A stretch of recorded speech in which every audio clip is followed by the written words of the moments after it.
Welcome back to Spirit of the Outdoors. Welcome back to the knife shop. Let me bring y'all in, let y'all look around. We're going to talk to you a little bit about what we have done and changed. So I don't know if you can really see behind me how much of it y'all can see in the frame at the moment. Of course, several months ago I added a forge right here, a gas forge, and I've still got my coal forge over there, but I'm probably going to move it out of the way. Here, coal is just difficult to get and get good coal. There's nowhere really to go buy it other than buying the stuff that they sell at Tractor Supply. And it'll work. You can get by with it, but it just, I don't know, it's for what I'm doing, I had rather use the gas, I think. It's more practical. So after I did that and I started thinking about making knives, I had got out here and made a few knives. Last year during the heat of the summer, I didn't make very many. And every time I mention knives, y'all, I get swamped with people begging for knives. So I was fortunate enough to know a man that made knives, actually two knife makers. One still lives right down here below me, and I have interviewed him and in the past and showed some of his work. He's been doing it a very long time. But there was another man that I went to church with, distantly related. My family, some of my cousins married this man's daughter, and they moved over here from Louisiana. He brought his stuff over here and they moved and went to church with us. Very good knife maker, and he got to where he couldn't see and quit making knives, and then he passed away a few years ago. I was able to purchase his knife making equipment at a very reasonable price. So that is where I have got a Blade Master 72 2x72 belt grinder. Now somebody commented in the reel, I was like, I'm sorry, but that ain't a 72 inch. I put a tape measure around it. It's a 72 inch. I bought 72 inch belts and they fit it. Don't try to correct me on videos like I'm an idiot. I'll block you next time. The buffer, I got a buffer back here. I bought a Delta belt bandsaw. I bought a old drill press, one of the good ones. And those 4 pieces of equipment was the main things I bought. So I'm going to turn you around over here. I wound up with a bunch of smalls, I call them. Now this is part of what this man used for a jig, and I don't know how to work it. I mean, I don't. I ain't gonna lie about it. I'll tell you when I know what I'm talking about. I'll tell you when I don't know what something is.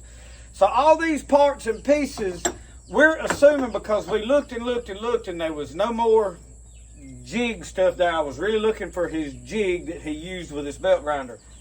I have always made all my knives on this style of a little bitty belt grinder, this 4x36. I'm good with it. I'm comfortable with it. I know what I'm doing with it. I can make a good product on it free-handed.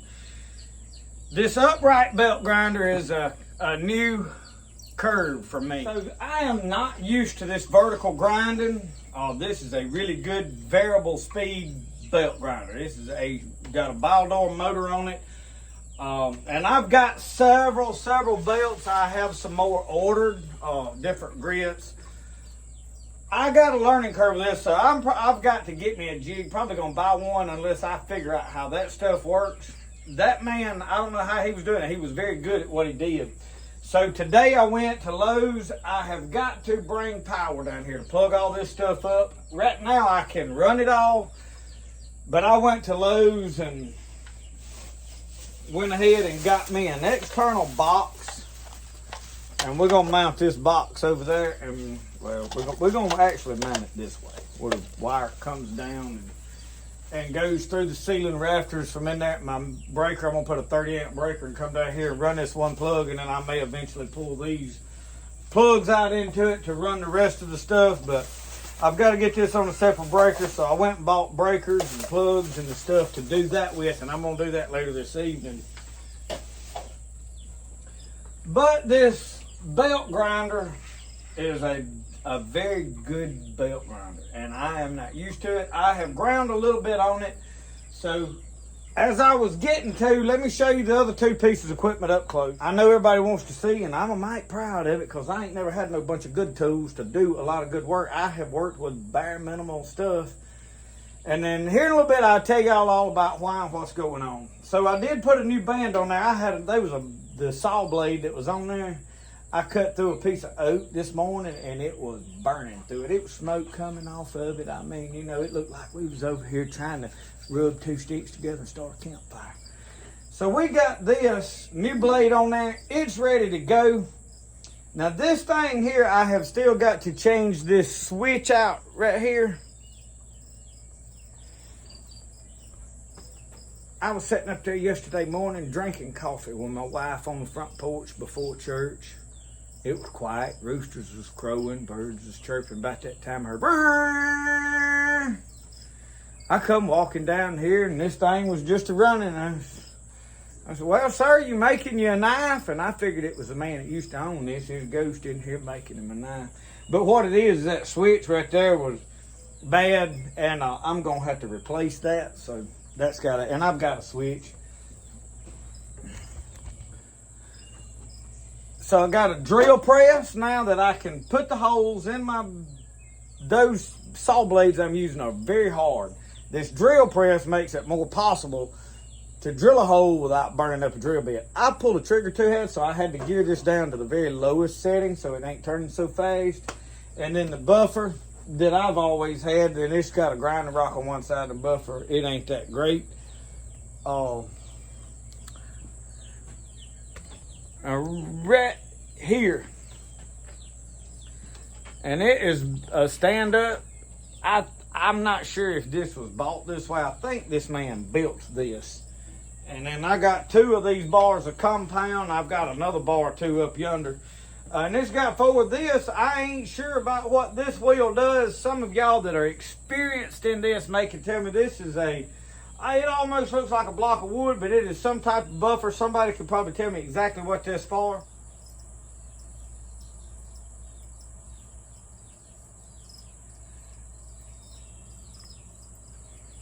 And obviously he's got 4 different things and they got 4 different compounds. This one has got this white compound on it, I could tell. This one here has got this black, and I don't know if these two, this one, I don't know if there's any compound on it at all, and I don't know what to do with that one. But I did rub over a knife with it. I'll show it to you in just a second. So my buddy Tony Parker told me, he said this buffer is the most dangerous piece of equipment in the shop. Tell you the story and share it with y'all, because after Mr. Tony Parker shared it with me, and I believe him, and this may help some of y'all keep you safe. I know y'all don't think I do any safety. My safety is keep your mind on what you're doing and know what you're doing. Keep your fingers out of places your fingers don't need to be. Don't do things in a way that puts you at risk. So let me get my little knife over here. Mr. Tony told me the story about a man that was grinding on a knife and his wife come out, or buffing on it. Wife come out the back door, hollered out to the shop, said, I got supper ready. Went back in there, and he never did come back to the door. And in a little bit, she said, well, he ain't come. He said, went out the back door and hollered, and he didn't come. She said, well, she could hear a piece of equipment out there running. Said, well, he can't hear me. So she walked out there. He's laying in the floor dead, bled out. So obviously what had happened, he's buffing a blade. Now this is a blade I am just experimenting. This knife is not for sale. It is a design that I am experimenting with, and I may go straight out and come down. We'll talk about that in a minute. But these belts spin this way.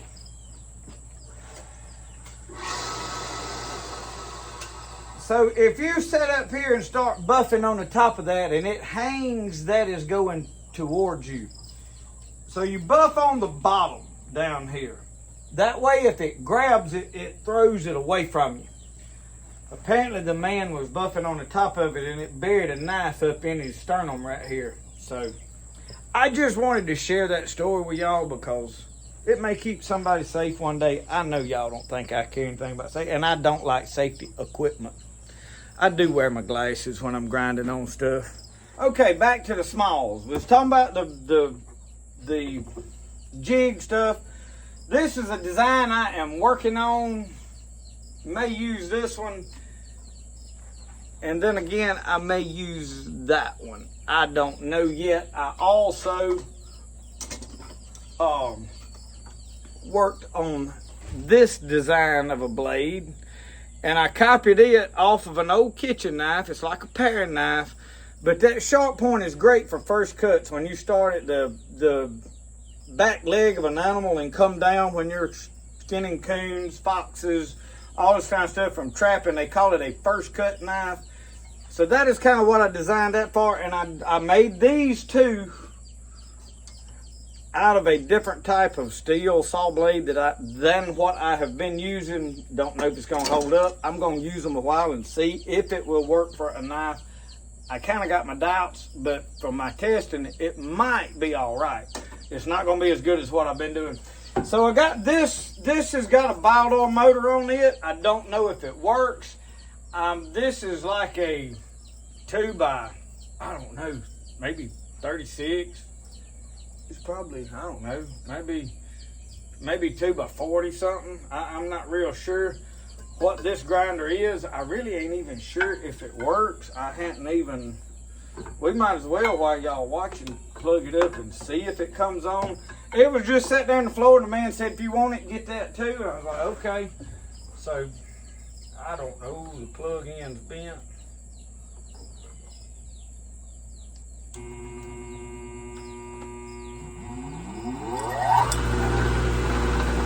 Works. Slung dirt all in my Kool-Aid.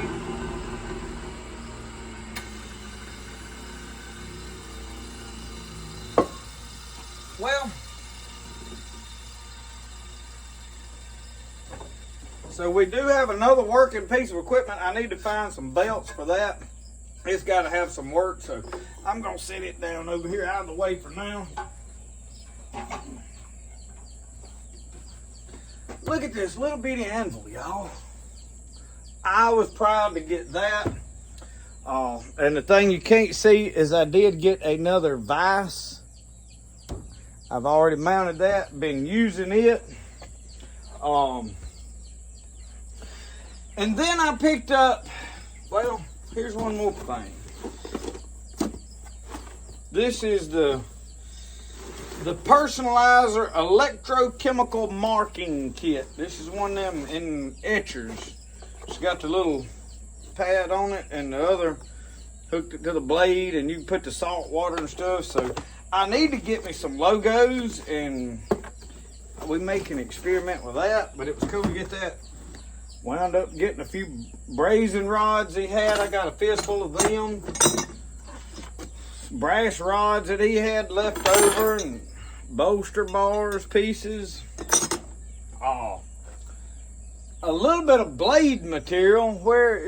That is one piece, but I got most of it over here. Some blades that he had started on.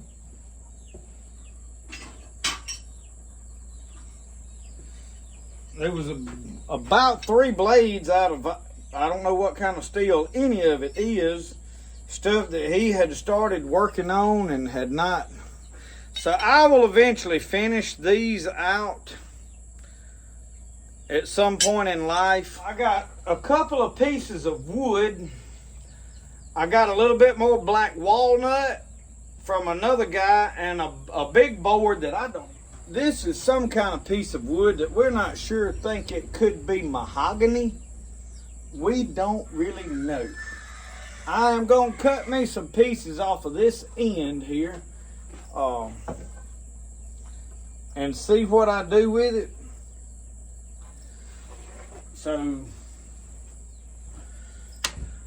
So then these boxes of drill bits and pieces and bits and pieces of this out. I had a whole box of antler material and handle stuff and a lot of different things that I can use. I did find this knife in there. Now this knife is actually one of them Pakistan specials. Looks awkward, But once you put this in your hand and you grab a hold to it, you look at the angle you're holding. It is at just the right angle for skinning a deer. I would crook it forward just a touch, but I may pattern this. So I did make a sheath for it.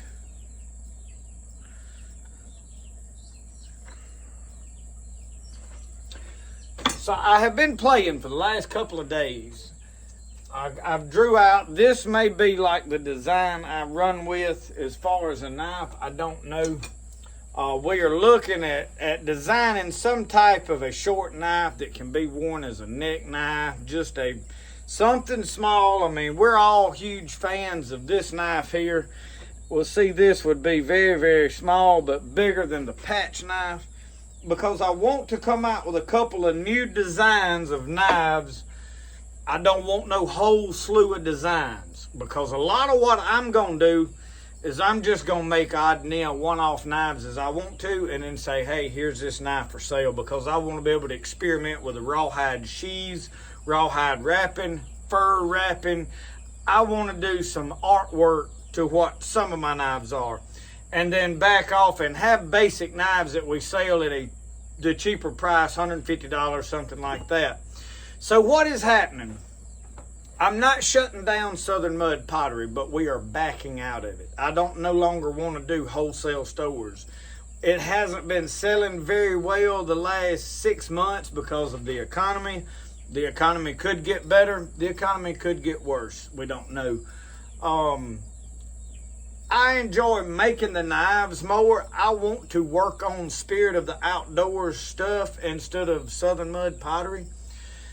So as we go forward from here, Southern Mud Pottery, we will still be carrying probably more of the fat bottom mugs, face mugs, stuff like that. I'll be making them occasionally, especially when it's inclement weather and I don't want to be out here working, especially as it gets cold. I'll be inside. I can make those things and put them on the website. I will not be making them per order anymore, because the last few times I have made something for somebody, when you get it made and ready to send it to them, oh, that ain't really what I want. So I don't do that. They'll either buy what I make and put up for sale, or you don't buy anything. It's going to be the same way with knives. If you want the Jonah knife, now you get to pick left hand, right hand sheath. You could say, I want this handle or this handle. I give you that options. I'm not going to say, hey, I want a knife and I want it a little bit like this and I want a blade that looks like that. I'm not going to do that, okay? Because when you make a knife like that and then that person, oh, well, that ain't really what I had in mind, and they don't buy it, you're stuck with it and you've lost all that work. So don't even go there with me. And I don't mean to be ugly about it, but you have to be firm, because people just think you just do like anything and it's easy, and it's not. I make what's in my head. So as we go forward, we're going to go full blown. I'm going to make knives for the most part. I do want to make tomahawks. I'm going to work with the forge and see if I can learn how. So y'all, I'm not claiming to be a great knife maker. I am not the best knife maker. I'm probably not even a real good knife maker. But I have a knife that I could sell. I have a knife that people want. I don't mind doing leather work. I'll put a sheath with it. I'll stand behind my knives. However, if you send me back a knife that I have sent you with a blade broke, tip broke, whatever, and it looks like you've been batoning it, I'm not standing behind it. I don't believe in batoning a knife. Now, taking a knife and taking a small piece of fat wood and using it up here and taking your hand and splitting like this is fine. But when you take a stick of firewood and you proceed to get you another big old chunk of wood and go to wrapping on the back of it, I'm done with standing behind a knife like that. I don't agree with that. I don't see a purpose in it. I don't care if Dave Canterbury and all these other guys tell you that's what you ought to do. I know plenty of knife makers that say don't do it. So, as a knife maker, if I get a blade back, and when I tell you I stand behind my knives, if the scales come off, something happens to it, if the patina comes off and you're not happy, I'll fix a lot of that stuff. I'll take the knife back, make you another knife. If something happens and a tip breaks, it's because of something I done, I'll back that up, because it's a matter of time before a blade fails. It's going to happen. If you make enough knives, something's going to go wrong, because sometimes the materials are just not what they should be. Things happen. What makes a company good, regardless of what kind of company it is when you have a problem with their product, say, hey, this product just failed under normal circumstances, and they stand behind it. And I'm saying I'll stand behind the knives that I make. But like I'm saying again, if it's from abuse, and I consider batoning a knife abuse, and I know there's plenty of people out there that say, oh, they're supposed to take it. You go buy their knives if that's what you're going to do. End of story. The knives I design are made for cutting, skinning game, whittling on sticks. I mean, I cut plenty of wood, whatever. But they're not made as a wedge. So, it's not a fro. If you need a fro, you need to buy you a fro. So, that is my thoughts on that today. And I just wanted to take and show you around. Now, I am probably going to change this forge out. My dad, he said, you need to come get the 2-burner forge. It's a better forge. It works better. I'm not going to use it. He's also got a huge 100-gallon gas tank over there that I'm probably going to have to set outside in the weather, which is fine. I'll set it right out there where that block of wood is outside the building, and hook it up. So I'm probably going to put it over here and move this one. But I want to do some true forged knives. I have talked about steel. I'm probably going to run with, and I've had several people message me, oh, you need to use this steel, and then somebody else will message, oh, you don't want to use what they said, you want to use this, and everybody has an opinion. I'm probably going to run with 1095 steel, most likely. I've had a lot of people that don't do it, and most of it's because some of the other steels are easier to work with. I'm really not looking for easy to work with. I'm probably I've got keels that I'm going to see if I can do my heated up to quench it in those. I don't know if they'll work for that. It costs a lot of money to run those keels, especially to do one knife blade. Now, if I've got 5 or 6, I can do it one time. That's something I may do that. So, and the deal with 1095 that people don't like is you got to hold that to get an optimal hardness. They want you to hold that at crucial temperature for 30 minutes. Most of the knife makers that I know personally don't do that. Even the ones that are good and been doing it a long time, you don't have to do that. So it's, a lot of this stuff's a matter of opinion. It's a lot to do with the product. I'm not trying to sit here and say I'm going to make the best knife that's out there. And if that's what you're wanting to purchase, you need to buy a knife from somebody else. I'm not trying to come in the knife making game and go straight to the top and beat out everybody else. I've got a market for knives that I make. And I'm going to make a lot of the Jonah knife. And if I can find saw blades, and I think I may have a source now for acquiring a different blade that's going to work and do the exact same thing, that has pretty similar hardness, and be able to continue making them after I have run out of the saw blades I'm currently using. So I don't temper these. I don't heat treat them at all. They come at a 62 Rockwell. I don't have to do anything as long as I don't overheat them grinding them. Now this new belt grinder, I'm gonna have to learn it, and it spins faster. I can slow it down, so we're gonna have to see how all that works. So as we move forward, let me know what you think about this design. I've got to finish putting this one together, but this could also be a design. I'm gonna come up with some kind of little short knife like that. The next knife that I want to make is I'm going to make what I'm going to consider a frontier knife, sort of the mountain man style knife. In the theme of the long hunter, I don't want to copy something somebody else has done, but I want to make a knife that looks similar to this. It's going to be just a butcher knife. Now, I don't know if I want this tip to drop down or if I want that tip to go straight out and drop. I'm going to experiment with them. I'm probably going to make some and maybe send them to some people and let them use them, tell me what they think.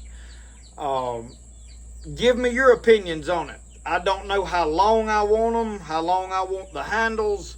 I want some input on them. So this is 2 designs that I know for a fact is coming to the knife shop eventually. Will I take orders on them? I don't know. I'm probably going to just make them and be like, okay, I got one for sale. Who wants it? That is the way I had rather operate, because I'm going to tell you why. Having the orders is good for knowing, okay, I got knives to make. That's been good for me to say, you know what, you got this many people want knives, you can go forward. But it makes it very overwhelming and it robs a lot of your creativity. So I want to just kind of make what I want to so I can be creative, especially with sheaths. I want to do rawhide sheaths. I want to do some fur wrapped sheaths.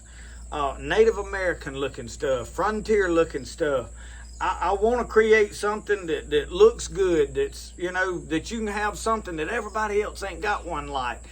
However, that kind of stuff is going to cost a little more because of the artwork. So we will always be making the Jonah knife. It'll be, and I had 2 or 3. I just went and shipped 2 a while ago. And I made 3 over the weekend, and I've done got rid of all of them. So this knife is one that I tote the most over the winter. I'm probably going to go to my Bowie. I don't know that I'm going to try to make and sell a lot of Bowies. We probably will do a few. I like to make them with bone handles. I don't know if I will make bone handles to sell.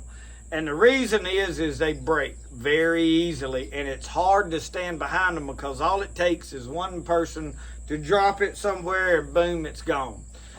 I can tote one forever because I take care of knives. As a knife maker, I like knives and I am not hard on knives. I don't abuse knives. I use them carefully. So when I start experimenting with new materials and stuff, I'm probably going to send a few knives to a few of my friends and say, hey, use this and get back with me and tell me what you think about this. Is this a good knife or is this a piece of junk? And if I send you a knife and ask you to test it for me, I don't want you to just take a hammer and beat on it, but I don't want you to just be gentle with it. I want an honest opinion on, hey, does this hold an edge, or is this have to sharpen it too much, or is it ground wrong? Does it need a sharper grind, a more obtuse grind? Things like that. And I'll pick some of my friends, some of you that I know are experienced with knives and gonna use them, and I may let you be test dummies. So we go into the knife business for the most part. Southern Mud Pottery will still be up running. You'll be able to buy Christmas ornaments on the website, coffee cups.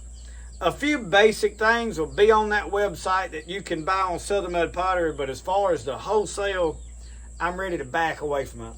So thank y'all for watching Spirit of the Outdoors. A little while of me rambling and ranting on and taking you around the knife shop and seeing some of the new equipment. And I want to show you one more thing. Y'all know I'm thrifty, like to go to thrift stores. Let me show you what I found today.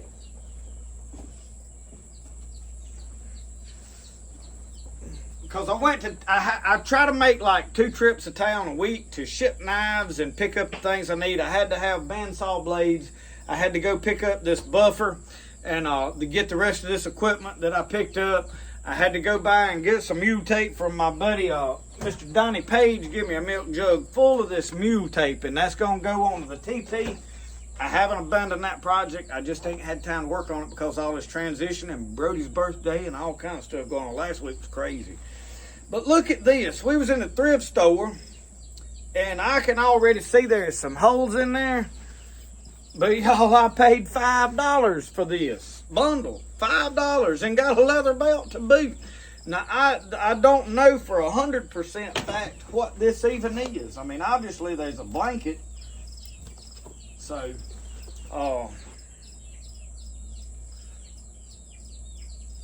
OD stock.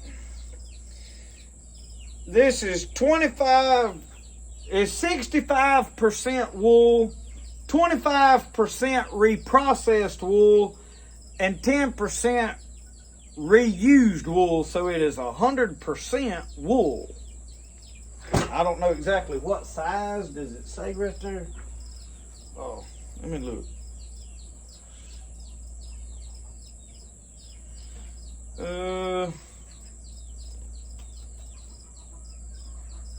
I don't see a size on it. But it is a military. It's got US on it. So I was proud to get that. I mean, you don't never walk off and leave a wool blanket at the thrift store. I think this is a half of a tent, I'm hoping. Because if it is, I don't know what this is, y'all, to be truthfully honest. I honest to God have no, that is a bivvy. This is a bivvy bag.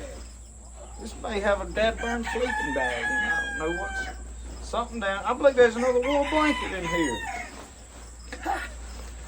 I didn't know what was in it. So this is a bivvy sleeping bag bivvy. Yeah. Oh, job. Some of you hands that went to Vietnam may know a little bit about this thing. It's got a few rat holes in it. Nothing that little. So this ain't no wool blanket. This is the wool liner to the sleeping bag. How cool is that, y'all? At a thrift store for $5. Zips up. I just grabbed it. I didn't go digging it to see what it was.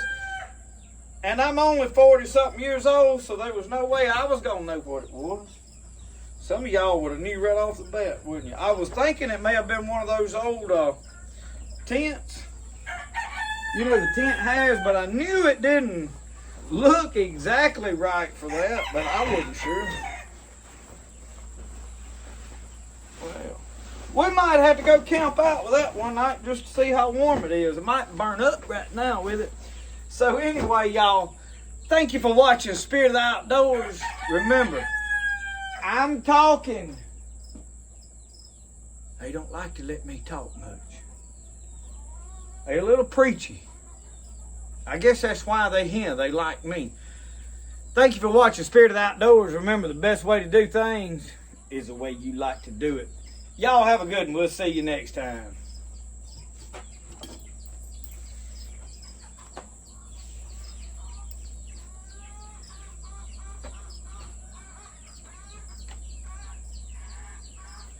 Skinny man had that stuff.